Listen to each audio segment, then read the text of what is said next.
Now, we're talking in abstract terms, but all of a sudden this becomes very relevant in our lives because further experiments and the documents have shown in the open literature, as we mentioned earlier, spontaneous healings in the bodies of individuals and people around them. That's for one individual. I worked with a number of other authors in Princeton University on global experiments where Princeton University used their equipment that can measure shifts in human consciousness on a global level. This is the egg testing? It was a GCP, Global Consciousness Project, right. When Dean Radin was with Princeton.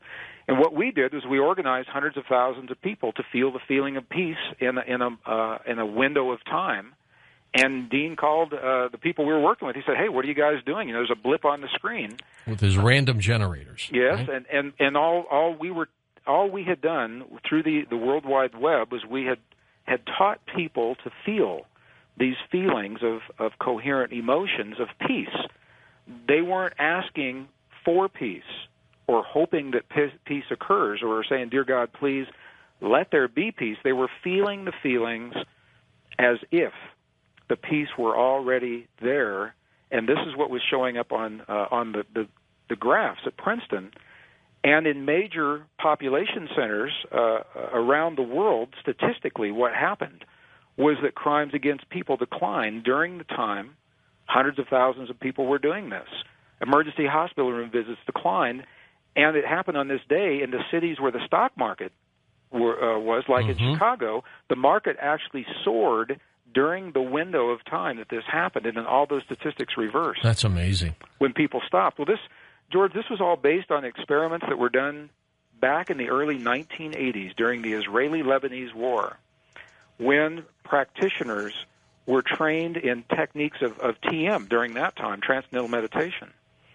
And they were to feel peace, not to ask that peace come to pass. Not a prayer session. And it wasn't. It was a very empowering place of simply feeling as if the peace were already there. And when they were placed in the war-torn areas in the early 1980s, the first Lebanese-Israeli war, during the window of time that the experiments were conducted, the terrorist activity stopped completely. Crimes against people declined. Emergency hospital room visits declined. And the scientists did it again and again just to make sure it wasn't a fluke. It wasn't a certain holiday or a certain time of day or a lunar cycle or anything like that.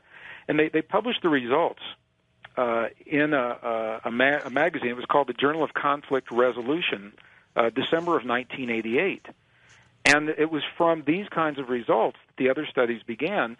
The bottom line to all of this, we could talk about any of these individually, make a whole program of it, but the key is, and what's being shown, is that something we do by choice inside of our bodies is having a direct effect on the world beyond our bodies, whether it's the healing of a cancerous tumor that we spoke about in the first segment, or whether it's peace between nations that we're talking about now.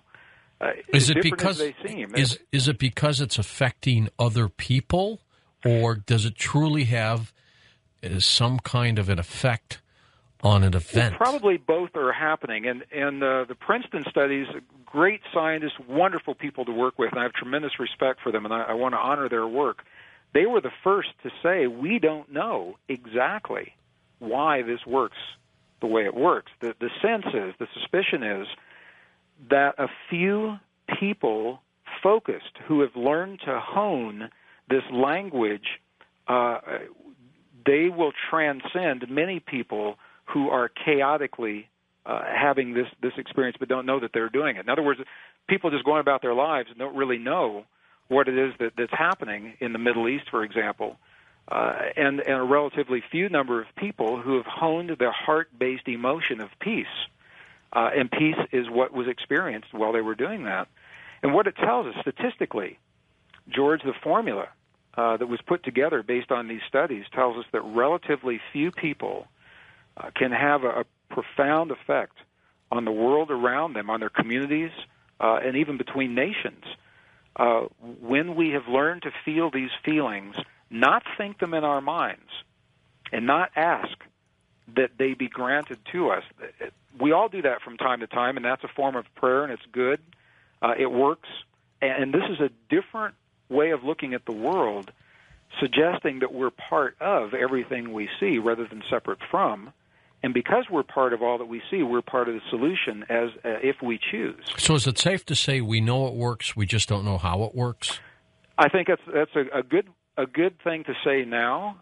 We could study it for another 100 years, George, and we may not understand it fully.